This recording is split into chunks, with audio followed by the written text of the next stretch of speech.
Salut Stan et salut Paul, je suis vraiment hyper content de vous poser une question. Il faut savoir que je suis hyper fan de votre podcast Nomade Digital.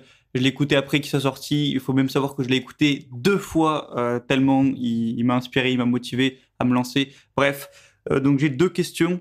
Première question, c'est après coup, voilà, une fois que vous avez fini maintenant votre aventure de nomade digital, vous êtes plutôt sédentaire digital. Qu'est-ce que ça vous a apporté, outre le fait d'avoir réussi dans le business? Qu'est-ce que ça vous a apporté personnellement au niveau de la philosophie, au niveau de votre vie, voilà. Qu'est-ce que ça vous a apporté globalement d'avoir fait cette expérience de nomadisme digital? Et deuxième question, ben, c'est dommage qu'on puisse plus avoir de nouvelles de Paul. Moi, franchement, j'avais vraiment apprécié la personne ou le personnage. Donc, si jamais il y a un moyen de te suivre, voilà, d'avoir de tes nouvelles de temps en temps, ça ferait plaisir. Voilà. Donc, quels sont les avantages ou qu'est-ce qu'on a retiré de toute cette idée de nomadisme digital, même si pour moi, on est encore dans la continuité dans le fait de vivre à l'étranger. C'est pas comme si on s'était pris des petits appartements en centre-ville parisien. Pour moi, on est toujours dans ces mêmes idées, dans ces mêmes valeurs. La question, c'est donc quels sont les avantages? Qu'est-ce que tu en as retiré? Ou en tout cas, qu'est-ce que dans ton business actuel, ça t'a apporté d'être nomade digital? Pour moi, je pense que ce que j'en ai retiré, en fait, c'est le contraste. Et c'est peut-être un des trucs premiers qu'après, on a tendance à un peu oublier avec le temps. C'est combien vaut 1 euro selon là où tu vis. Donc, pour le contexte, quand j'étais en Angleterre, j'étais dans une maison avec 9 colocs, dans un quartier très bof de la ville. Ouais, c'était une maison rundown, elle était à mauvais état et je payais de l'ordre de 600 euros par mois. Y compris en plus, je devais payer aussi les factures, donc je devais peut-être arriver à 650 euros par mois. Donc pour une chambre où t'avais juste la place pour le lit et puis 9 colocs. Et donc juste après ça, je bouge aux Philippines et j'arrive aux Philippines, appartement, bon, un petit appartement à 30 mètres carrés, mais ouais, bel appartement, mais un appartement quand même à moi tout seul, dans une résidence privée avec piscine, ainsi de suite. Donc moi, c'est quand même ça que je retire, même à Chiang Mai, en fait. À Chiang Mai, il y a un peu le concept que même si tu voulais dépenser, ce serait très compliqué, par exemple, de dépenser plus de 3 000 euros par mois, quoi. Faut vraiment essayer. T'as pas de... Et donc moi, c'est ça quand même qui reste le plus flagrant pour moi. Et je pense qu'il est encore sous-estimé quand, par exemple, on parle à des gens pour les recruter. Et c'est pour ça, par exemple, qu'on recrute pas trop des gens des US. Déjà, il y a le problème de time zone qui fait que ça nous écarte, on sera un peu écartelé au niveau des time zones. Mais aussi le fait qu'aux US, les salaires qu'on paye, c'est pas grand-chose, quoi. Aux US, 40-50 000 dollars, c'est considéré comme assez médiocre. Alors que même, et à ce niveau-là, même l'Europe est quand même mieux. Et après, tu as encore l'étape d'après qui est notamment l'Asie du Sud-Est où tu peux vivre encore mieux avec un peu moins, quoi. Donc pour moi, je pense que la chose principale, c'est la réalisation concrète de...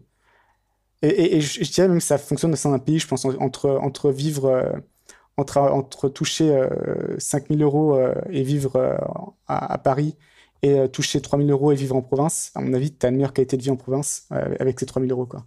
Donc moi, je dirais que c'est ça le bénéfice principal de mon côté. Mais en quoi est-ce que ça reste important aujourd'hui quand, de toute manière, tu pourrais dépenser tes 5 000 euros si tu voulais, si on avait besoin, ou tes 6 000 euros?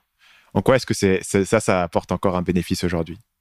Je pense que ça apporte un bénéfice, une sorte de sécurité mentale, en fait, en sachant que si jamais je devais vivre sur 300-400 euros par mois, je pourrais vivre correctement là-dessus, quoi. Euh, alors que vivre en France sur 300-400 euros par mois, c'est très très compliqué. Euh, donc je pense que ça, parce qu'on a toujours tous dans l'idée que tout se casse la gueule, catastrophe totale. Et je pense qu'il y a toujours un peu cette peur qui reste là, peu importe d'ailleurs ton niveau de succès, je pense. Et donc ça fait que cette peur pour moi est pas vraiment présente, parce que on peut tellement, ça coûte tellement peu cher de vivre ici et on vit dans des bonnes conditions que c'est pas quelque chose sur lequel je pourrais me concerner, quoi. Notamment, je pense l'envers de ça, c'est notamment toutes les personnes qui s'endettent sur 30 ans pour acheter une maison.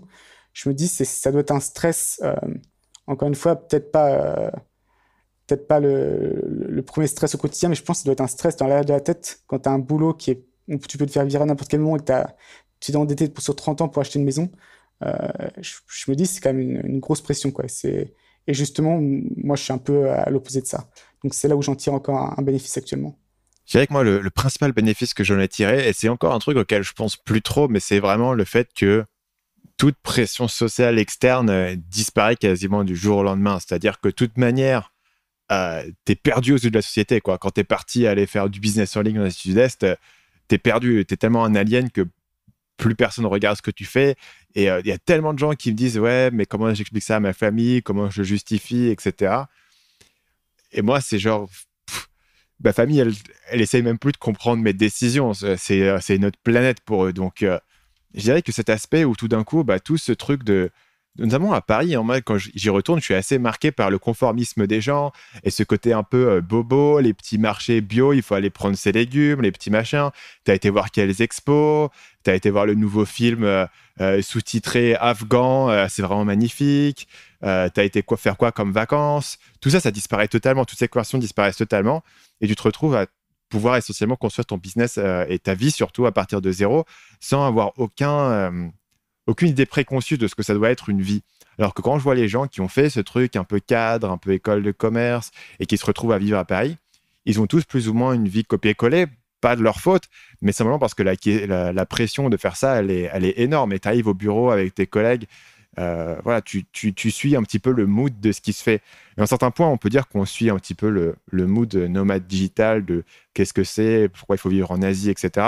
Mais il y a une grande tolérance à vraiment des modes de vie chelous, quoi. Si tu veux vraiment aller habiter dans un random bled parce que c'est là où ils font du vélo ou c'est là où ils font du kitesurf, tu peux y aller, il n'y a pas énormément d'attentes. Je pense que les seuls trucs sur lesquels il y aurait un peu des attentes et paradoxalement une pression négative, c'est pour tous les gens qui veulent reprendre un boulot. On a de temps en temps des articles de personnes qui ont fait le truc nomade digital et qui écrivent un article du type courageux, pourquoi je reprends un boulot, mon coming out de salarié, etc. Mais sinon, la pression sociale est largement moindre, en fait, autour de toi. Et ça, c'est un truc, moi, aujourd'hui, j'y pense plus parce que ça me semble évident et je me dis, oui, évidemment, enfin, pourquoi est-ce que je ferais attention à ce que me disent les autres? Mais la vérité, c'est qu'à une époque où je vivais en France, j'avais l'impression de nager à contre-courant et que je pense que si j'étais resté, ça serait la même chose. Je pense peut-être que tu le ressens plus que moi parce que toi, t'as été bon au lycée, t'as fait prépa, très bonne école de commerce, donc t'avais un parcours avec quand même des attentes assez précises. Moi, ça a commencé à partir en couille au lycée, et après, je suis parti en Angleterre, donc j'étais déjà un peu, Ouais. plus personne n'avait pas trop d'attentes précises sur ce que j'allais faire, donc j'avais plus de longitude à ce niveau-là. Mais même, tu vois... Latitude, pas longitude, latitude. Les deux, ça marche dans les deux sens. Hein. Mais tu as quand même cet aspect où il y a une certaine définition de ce que c'est que le succès dans la vie. Et tu sais ce que c'est, tu sais à quoi ça ressemble, et tu sais à quoi tu dois aspirer. Et ça, c'est un truc socialement qui est assez stable. Tu vois, on sait plus ou moins ce que c'est d'avoir un appart bien positionné, d'avoir la bagnole, d'avoir les vacances au bon endroit, etc. Il y a un peu comme des attentes, il y a un peu un format qui est là, un script qui est donné. Mais en fait, nomadisme digital, le script, il est assez vague, quoi. Il est pas encore vraiment totalement écrit, notamment parce qu'il n'y a pas tant de gens que ça qui ont 60 ans et qui ont fait 40 ans de nomadisme digital. Donc, au final, t'es pas exactement sûr de là où tu es censé arriver. Tu sais pas exactement si tu es censé un jour prendre ta retraite ou si tu es censé à quel moment et où tu es censé aller. Et est-ce que tu es censé prendre des vacances ou pas prendre de vacances, mais simplement aller quelque part et bosser. Tu vois, tous ces trucs-là, ils sont totalement ouverts et il n'y a pas vraiment de bonne réponse qui est acceptée sur ces scripts-là. Effectivement. Et de toute façon, c'est vrai que par contre, je te rejoins un peu à ce niveau-là. C'est vrai que dès que je rentre en France, tu le sens quand même. Et tu le sens même en, je sais pas, même en te baladant à Paris, tu le sens. Il y a quelque chose de, effectivement, que t'as pas eu tout, ici, quoi. Et même un truc encore plus concret du quotidien, tu vois, c'est que quand tu te balades dans la rue à Paris et quand tu parles à, je sais pas, un vendeur dans un supermarché ou quelle que soit l'interaction que tu vas avoir, les gens s'attendent à ce que tu suives une certaine norme de comportement, de politesse, etc. Si tu parles à quelqu'un en Thaïlande, les gens se disent, bon, c'est un farang, on ne sait pas ce qu'il va faire. Tu vois ce que je veux dire? Il ne sait pas dire bonjour, il ne sait pas dire au revoir, il ne sait pas dire merci, il ne sait pas de quel côté de la route il faut conduire, marcher, etc. Tu vois, les attentes des gens, tu pourrais aussi bien être un enfant de 4 ans, tu vois. Elles sont de 0. Donc, et voilà, c'est assez drôle de voir ça. Les gens s'attendent à ce que tu sois totalement demeuré, incapable de t'orienter et de savoir quoi que ce soit. C'est très vrai.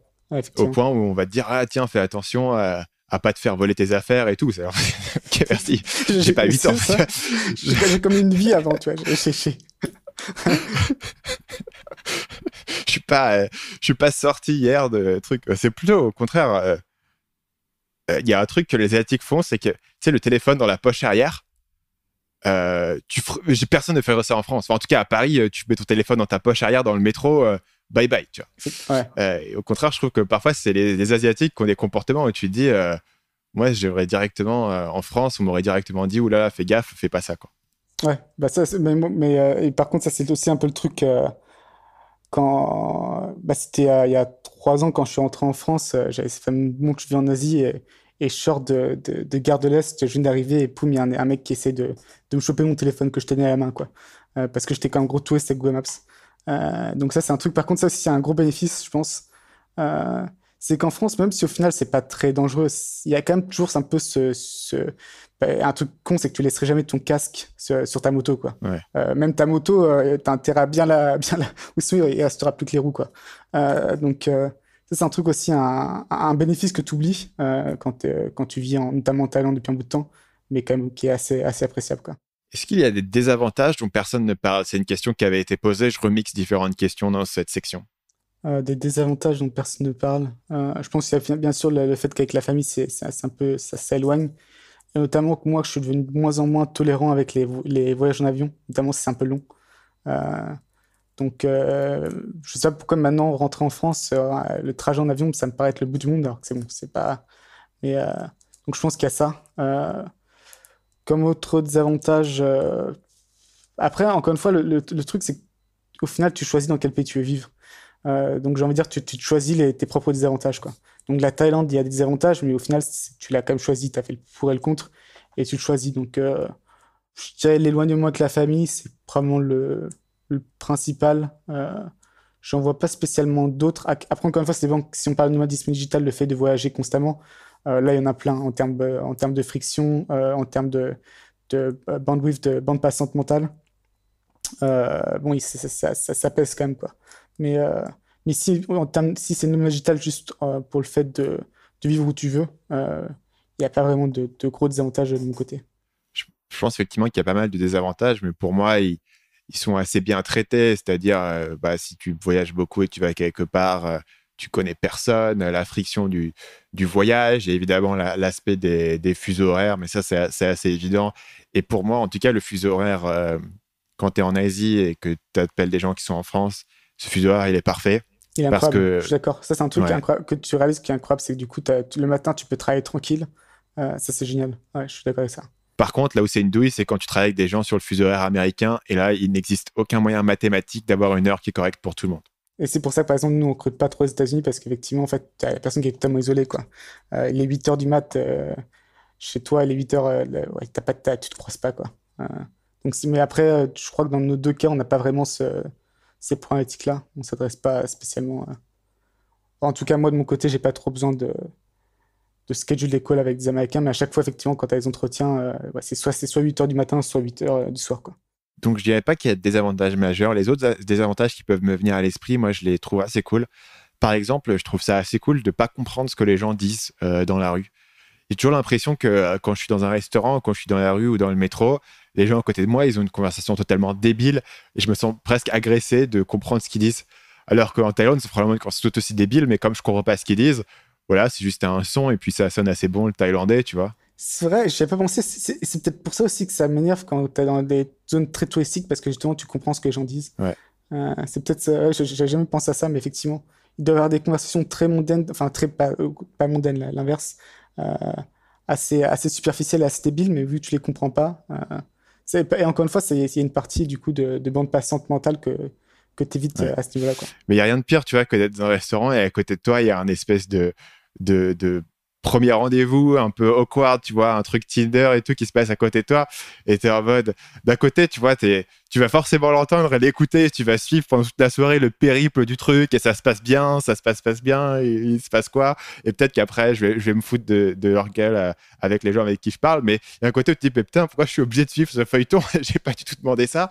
Et le fait de ne pas le comprendre, moi, je trouve ça. Là, c'est un truc où tu te dis, bah tiens, t'es isolé par la langue, etc. Mais finalement, il y a autant de bénéfices à être isolé par la langue que pas, tu vois. Et puis globalement, c'est pas si compliqué que ça, généralement, de te débrouiller dans tes tâches du quotidien. Il n'y a jamais eu de moment où je me suis dit, bah là, je suis vraiment coincé en parlant pataille, quoi. Enfin, si vraiment c'est des trucs genre des réparations dans ton appart, etc., généralement, tu demandes à ton propriétaire de le faire ou tu demandes à des gens du staff de ton immeuble. Mais même ça, c'est rarissime. La plupart du temps, entre un mix de OK, je parle un peu, je lui parle en anglais, mais simple, et un langage des signes, tu peux quasiment tout communiquer. C'est ça, et au pire, Google Translate est très très efficace maintenant, quoi. Très efficace, effectivement. Avec les gens, notamment les personnes âgées qui, pour le coup, touchent pas un mot d'anglais, Google Translate, généralement, fonctionne. Tu fais des phrases simples et ça marche. Donc, finalement, ça marche plutôt pas mal. Il y avait une dernière question qui était posée par Gabriel. C'était la question de savoir si, Paul, est-ce qu'il y a un moyen de te suivre ou est-ce qu'il y en aura peut-être un dans le futur? Non. C'est la réponse la plus simple. J'apprécie l'attention.